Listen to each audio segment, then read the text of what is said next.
Siz de meslek icra ediyorsunuz acaba? Benim kerhanelerim var. Kerhana?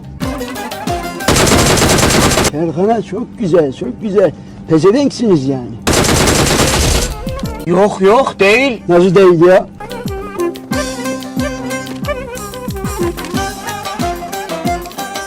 İmaç! İmicin! Pata pata pata pata pata pata pata.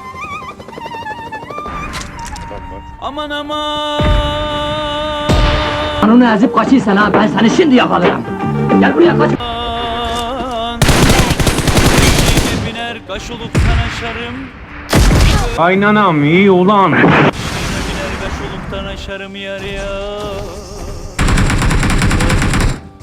Sayın bezmenler, lütfen açar mısınız efendim kapıyı? Birden boşarım. Yeter lan yeter! Yeter!